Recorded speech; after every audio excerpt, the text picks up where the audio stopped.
Hi everyone, I hope you're all well. This is a short video to commemorate and mark Holocaust Memorial Day 2021. Normally we have a big event for S2 on Holocaust Memorial Day and we do a lot with the senior pupils, but obviously because we're online this year we can't really do that in the same way. So instead I've made this little video to talk to you about what Holocaust Memorial Day is and how you can mark it. So this year Holocaust Memorial Day is on the 27th of January 2021. And every year the Holocaust Memorial Day Trust, which is a Scottish charity that commemorates the Holocaust, has a theme. So this year the theme is Be the Light in the Darkness. And that theme is basically saying that wherever there's any issues in the world, whether it's in school or whether it's on a bigger scale, then remember to be the light in the darkness. So stand up for people and call out any sort of injustices or prejudice or racism or anything like that, and make sure that you be the positive influence and force. So this year we've got a quote from a Holocaust survivor, Gina Turgill, and she said, "We will continue to do our bit for as long as we can, secure in the knowledge that others will continue to light a candle long after us." What Gina means is that she will share her story as long as she can so that people are aware of what happened during the Holocaust and commemorate it, because she knows that the young people who come after her will continue to share her story and the lessons that can be learned from it. Holocaust Memorial Day is commemorated every year, but it's very important for you to know why it's commemorated, and in order to know that, you have to know what it's about and what happened. So the Holocaust was an event that took place in the 1940s in Europe. In 1933 in Germany, a political party called the Nazi Party took power, and they were voted into power democratically by the German people.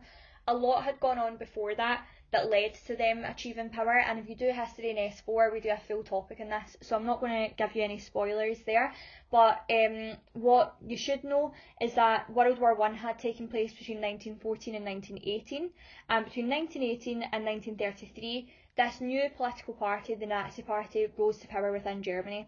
So they were promising the German people a lot of things, that they would get them money back because they'd been suffering economically, that they would get them food on their tables, and that they would guarantee a great Germany for people to live in.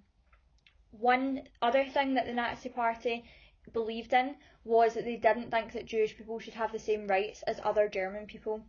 So when they came into power in 1933, they started passing laws which took away rights from Jewish people. In 1942, they decided on something called the final solution, and what that meant was they had created a final solution to what they called the Jewish problem, and their final solution was that they were going to wipe out the Jewish race. Now, what I want you to be aware of is from 1933 to 1942, that's 9 years. So this wasn't an overnight decision. It wasn't that when they were elected in 1933 that they said, we're going to carry out mass murder of Jewish people. It was a build-up. So they started in 1933 introducing laws that would have been extremely damaging to people's lives, but seemed small when you compare it to what happened later, and they built it up. So they almost brainwashed the population into believing that Jewish people weren't the same as them, that they were inferior, that they should be treated differently, and by putting all these other laws in place, for example, they made it illegal for Jewish children to go to school with other German children. They made it so that Jewish doctors and lawyers had their licenses revoked. They eventually made it in 1938 that Jewish people had to wear a Star of David so that they were easily identified when they were out and about. They introduced curfews for Jewish people. They then, later in the 1930s, set up ghettos, which were areas within cities where Jewish people were segregated in these areas and were given a lack of food, a lack of medicine. Many people died in those ghettos. There were terrible conditions, and then eventually this then led to them making the decision for the final solution in 1942, which was going to be the gas chambers that I'm sure we've all heard of before. So they tried to carry out their final solution by setting up concentration and death camps where Jewish prisoners, as well as many other prisoners, would be sent to death in the gas chambers, or they would be worked to death through grueling labour with barely any food and terrible conditions. Each year on the 27th of January, the UK remembers the victims and the survivors of the Holocaust and the genocides which have followed since. This year will be the 76th anniversary of the end of the Holocaust, and on the 27th of January it will be 76 years since the most infamous concentration camp, which you may have heard of, Auschwitz, was liberated. What that means is that is when the concentration camp and death camps at Auschwitz were set free. I'll come back to that in a minute or two. So every year, as I've said, they have a theme, the Holocaust Memorial Day Trust, and this year it's Be the Light in the Darkness. If you haven't studied the Holocaust before and you're not too sure on it, I would strongly recommend that you watch the BBC Newsround video, which is, the link is on this screen, which tells you more about what the Holocaust was. On the 27th of January 1945, Auschwitz-Birkenau, one of the most infamous concentration camps, was liberated. So the Russian army had arrived and set the people who were remaining there free. Not many people were remaining there because the Nazis knew that the Russian army were advancing on them, and what they did in the days before the 27th of January was they took as many prisoners as they could on death marches across Europe to other concentration camps, and made them walk in terrible conditions in the snow with hardly any food, and anyone who couldn't keep up in these death marches was sadly killed. As I've mentioned earlier, there were other groups that were persecuted by the Nazis and were sent to their concentration camps and their death camps. So in the concentration camps, the Nazis organised a system to identify which group each person belonged to. On the screen you can see a picture from the time period which shows what symbols someone would have on them and what that meant about who they were. So the Nazis also persecuted and murdered people from a range of different groups, including Roma and Sinti people, people who were gay, black people, Jehovah's Witnesses and political opponents, as well as many others. I've said the word genocide a couple of times now in reference to the Holocaust and the genocides which occurred since.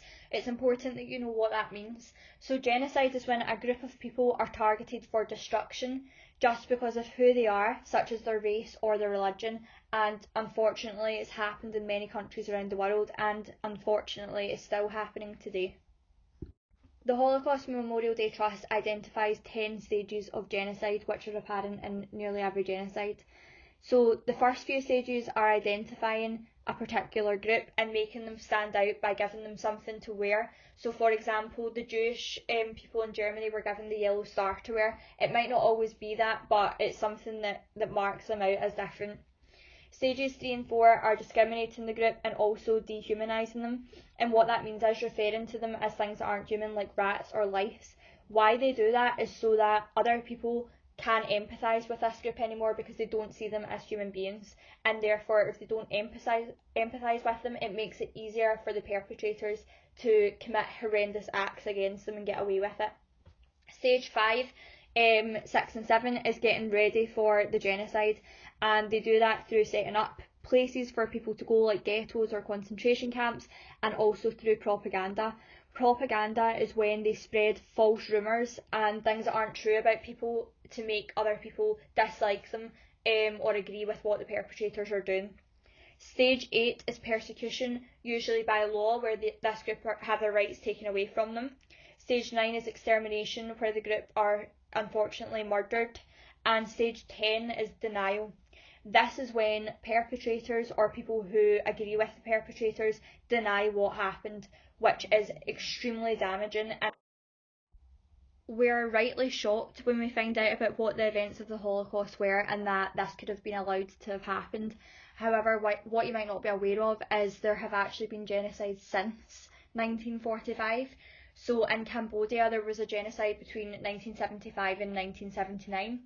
In Rwanda in Africa in 1994, in Bosnia in Europe in 1995, and currently in Darfur from 2003 until right now they have an ongoing genocide. Why is the Holocaust important for us to learn about? Unfortunately, in the UK today, there is still prejudice towards different groups of people. People still experience racism and discrimination and anti-Semitism. And as we found out in the last slide, genocides still occur today. There's one happening right now in the world. So it's important for us to be aware of violations against human rights and to know how to stand up and speak out against it. It's also important for us to commemorate the memory of the people who were lost in the Holocaust and the people who survived. How do we remember and share lessons from the Holocaust at Bishop Briggs Academy? Every year we commemorate the Holocaust because we believe it's such an important event to acknowledge and mark. So we do that through a variety of different ways. In second year we do our Holocaust Memorial Day in January. Unfortunately this year that can't go ahead, but this video is hopefully letting you find out a bit more about it. We also do a research project in second year to allow you to research part of the Holocaust that you're interested in and to present what you found out. We've hosted and we attend the National Memorial Ceremony, and I'm going to come back to that at the end of this presentation. Each year we do a senior visit to Poland, so we take a group of senior pupils who are interested in finding out more about this to Krakow, and we visit sites associated with the Holocaust like Auschwitz, as well as meeting Holocaust survivors. We also, after Poland, usually do a visit to a prison where we work with young offenders to commemorate the Holocaust and work towards gaining an award and becoming a youth champion, which is a Holocaust Memorial Day Trust award. We've also had visits from Holocaust survivors in the past who've shared their story with us. Hi, my name's Eve and I'm a current S6 at Bishop Briggs Academy, and in S5 I was lucky enough to attend the Poland trip. So one of the most eye-opening days for me was going to Auschwitz-Birkenau. This was a surreal experience because you learn about the Holocaust in textbooks or on a documentary, but I don't think I realised the true scale of things until I was standing there and seeing the horrible conditions that people had to live in for myself. Also in Poland, we got to meet with a Holocaust survivor named Monica who shared her own personal experience about how the Holocaust affected her and her family. When coming back from Poland, I attended a Holocaust webinar and met with a child survivor called Stephen Frank, and he again shared his own personal experience about the Holocaust. This was so interesting listening to him, as you learn loads of little things that you would never be able to know about unless you spoke to someone that experienced the Holocaust firsthand. I think it's so important to learn and educate ourselves on the Holocaust to make sure that nothing like this would ever happen again. So how can you get involved in this year's Holocaust Memorial Day? Tonight at 8 PM you could light a candle and put it in your window to remember people who were murdered for who they were during the Holocaust and to stand against prejudice today and commemorate the genocides that have happened since. At 8:05 you could upload a photo of your candle onto your social media using the hashtags Holocaust Memorial Day and Light the Darkness. Today you can also watch the national ceremony via this YouTube link from 2 PM. I'll link this into a Show My Homework post as well, and it will be on there for you to watch afterwards if you can't make it at 2 PM. Every year it's a really inspiring event, so I would strongly recommend that if this is a subject area that you're interested in, to watch it and to see what lessons you can learn from the Holocaust. Thank you for listening. I hope that you've learned something about Holocaust Memorial Day, and I hope that you will get involved in commemorating it today. Bye.